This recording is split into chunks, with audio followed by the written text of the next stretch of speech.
이번 영상은 이 뉴욕 증시의 나스닥 그리고 코스피와 코스닥의 일봉 차트를 통해서 다음 주 우리가 중요하게 봐야 되는 그러한 차트 라인에 대해서 우리가 오늘 공부해보는 시간을 갖도록 하겠습니다. 당장 현지 시간으로 11월 5일이죠. 이 미국의 대선이 다음 주 코앞으로 다가왔습니다.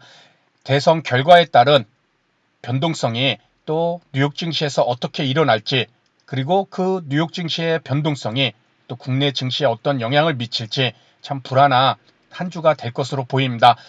일단 주가 지수를 우리가 머릿속에 큰 틀을 갖고 분석을 해야 되는 이유가 뭐냐면은 초단타나 단타 매매하시는 분들은 크게 영향이 없을 수도 있을 것입니다. 그렇죠. 종목에 거의 치중을 해서 재료를 갖고 거래량이 터진, 거래대금이 터진 그런 이슈 있는 종목을 들어갔다 당일날 나오면 되지만은 저처럼 스윙 투자, 최소 매수를 하고 하루 이상은 오버나이트 하는, 길게는 며칠, 몇 주 이렇게 오버나이트 하는 스윙 투자 이상의 기간을 갖고 투자를 하시는 분들에게는 이 주가 지수에 대한 큰 그림이라는 것은 어디 라인을 지켜주느냐, 또 어디 라인을 돌파할 때까지는 조심해야 되느냐, 이러한 것들이 머릿속에 갖고 있어야 된다는 것입니다.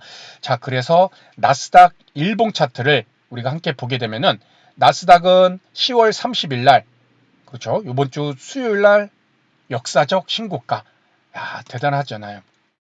이게 나스닥의 연봉입니다. 이 캔들 하나가 1년인데 요 24년에 나스닥은 지금까지 가보지 못한 역사적 신고가를 이렇게 간 모습을 보여주고 있었죠. 그렇죠. 참, 왜 국내 투자자들이 미국 주식을 넘어가는지 이런 차트를 보면은 우리가 그럴 수밖에 없는 상황으로 볼 수밖에 없을 것 같습니다. 자, 일단 그렇게 역사적 신고가를, 요 전고점을 넘는 신고가를 만들고 주가가 좀 밀렸죠. 그렇죠. 그런데 하락이야 항상 오르고 내리고가 하락이 나올 수 있지만은 우리 목요일 날 나온 이 음봉 하나가 이 나스닥에는 상당히 중요한 의미를 가질 수가 있습니다. 제가 여기다가 라인을 이렇게 한번 그려보도록 하겠습니다. 지금 나스닥 일봉 차트 이렇게 그리고 요 왼쪽에도 이 추세 하단 라인을 이렇게 그려보도록 하겠습니다. 어떠신가요? 서로 평행이 되는 그런 라인이 이렇게 또 만들어지죠. 그렇죠. 그리고 과거부터 보게 되면은 24년 4월에 이렇게 지지가 나왔던 캔들 하단 라인, 여기서 회복을 해주냐 싶었는데 요 파란 21이평선에 또 머리를 맞고 그대로 단기간 하락폭이 제법 크게 나왔습니다. 그렇죠? 그리고 최근에 저점을 만들었던 요 라인대를 우리가 보게 되면은 또 이탈을 해버렸죠. 여기서 이탈을 하는 것과 마찬가지로. 그렇죠? 요번에도 이렇게 이탈을 하는 그러한 모습이 나왔습니다. 자, 그러면은 나스닥을 일봉 차트를 통해서 우리가 앞으로 나스닥이 상승으로 턴하기 위해서는 첫 번째로 뭐를 해야 될까요? 그렇죠. 요 추세 하단 라인을 돌파가 나오느냐, 나오지 못하느냐. 그렇죠. 여기에 초점을 둬야 될 것입니다. 이거를 돌파를 하지 못하고 만약에 주가가 다시 반등했다가 요거 머리를 맞고 또 밀려버리게 되면은 이젠 5일이평선을 타면서 하락으로 연결이 될 수가 있다라는 것이죠. 그렇죠. 그래서 나스닥 같은 경우는 요 추세 하단 라인 돌파 여부, 그와 함께 이젠 빨간 5일이평선 돌파 여부, 거기에 나스닥은 초점을 두고 체크를 해줘야 될 것입니다. 자, 그러면은 국내 증시로 한번 돌아와 보도록 하겠습니다. 지난주 일요일 날 우리가 중요하게 봐야 되는 그 라인대가 요 라인대였죠. 그렇죠. 요 라인대였는데 요 라인을 돌파를 성공하느냐 하지 못하느냐, 거기에 따라 우리는 대응을 할 수밖에 없습니다.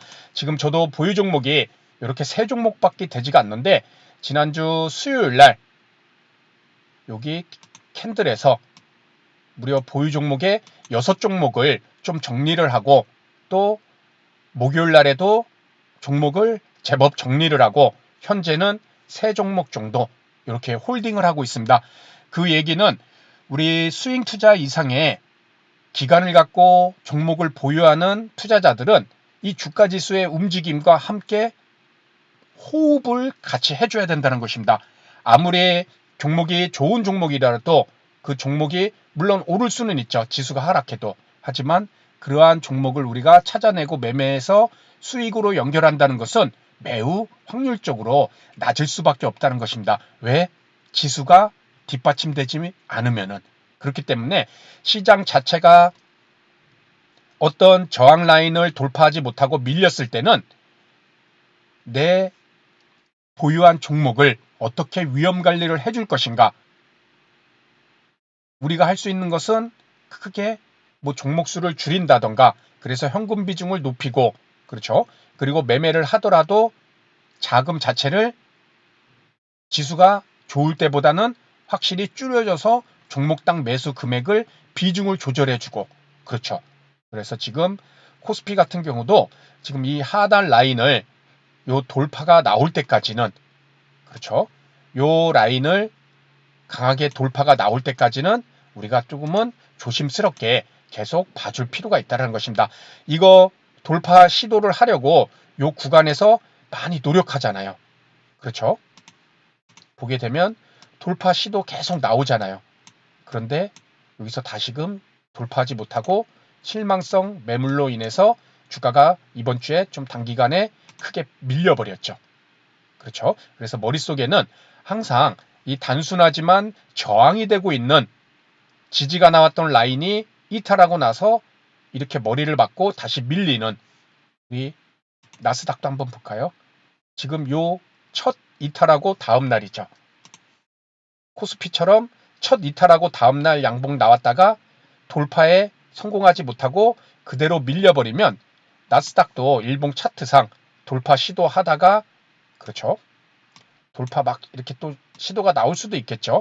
하루 이틀 오르면서 그러다가 돌파에 실패하고 이제 추가 하락이 만약에 나오게 된다면 실망성 매물로 나스닥도 이렇게 좋지 않은 모습이 분명히 나올 수 있는 우리는 그것을 차트를 갖고 읽어내면서 어떻게 대응을 하고 이거 뚫을 때까지는 어떻게 조심을 해야 될 것인가 그것이 머릿속에 크게 갖고 있어야 될 것입니다. 자, 우리 코스닥도 한번 오게 돼서 우리 코스닥도 한번 보게 되면은 지금 코스닥의 월봉입니다. 이 캔들 하나가 월이죠. 이때 코로나 때 20년 3월 달에 이렇게 크게 밀리고 월봉도 라인을 우리가 이렇게 좀 연결을 해보면은 지금 코로나 때 2020년 3월 그리고 요 저점대 라인을 지켜주면서 이렇게 반등이 나오다가 여기서 크게 이탈을 했죠. 그렇죠? 추세 하단 라인을 이탈을 했습니다. 만약에 코스닥도 바닥을 어디서 만들고 반등이 나왔을 때 요 라인 돌파 여부 우리가 큰 틀에서 체크를 해주고 있어야 된다는 것이죠. 그렇죠? 코스닥의 월봉입니다. 머릿속에 이런 라인대들은 항상 갖고 있어야 될 것이고 자 그러면 코스닥 일봉 차트로 다시 돌아와서 코스닥 같은 경우도 추세 하단 라인을 그려보게 되면은 이젠 당장 다음 주부터 24년 8월에 저점 만들고 이렇게 두 번의 일봉 차트 코스닥의 일봉 차트인데 지금 요 라인대를 코스닥은 지켜주느냐 이탈하느냐 그 기로가 바로 내일 월요일부터 만들어진다는 것이죠. 그렇죠? 그래서 손이 빠르지 않는 투자자거나 그렇죠? 그런 일반 투자자들은 조금은 관망하면서 요 일봉 코스닥의 종목을 접근하시려는 분들은 일봉 차트상 요 라인을 지켜주느냐 그렇죠? 지키고 반등이 나오느냐 아니면 이탈하고 실망성 매물이 나오느냐 요거까지를 우리가 지수를 상당히 조심스럽게 봐줄 필요가 있다는 것입니다. 너무 조급하게 지금 시장은 매매를 하려다가는 어느 순간에 지수가 급락이 나오면서 매매에 꼬일 수가 있기 때문에 조금은 심리적 여유를 갖고 우리 코스피든 코스닥이든 나스닥이든 그렇죠. 지금 주요 이평선들이 이탈한 상황에서 요거를 다시 돌파 여부까지 체크를 해주면서 이번 주를 챙기시는 게 좋을 것 같습니다. 그래서 계속된 시장이 힘이 없는 모습, 거래대금도 줄어드는 모습, 이런 모습이 나오고 있는데 이번 주 미 대선 결과에 따른 그러한 부분도 꼭 체크를 하시면서 보수적인 매매, 내 계좌를 지키는 매매, 큰 수익을 내기 위한 매매가 아닌 내 계좌를 지키는 매매에 초점을 꼭 두시기 바랍니다. 그래서 오늘 내용은 여기서 마치도록 하고요. 다음 시간에 더 좋은 내용으로 인사를 드리도록 하겠습니다. 감사합니다.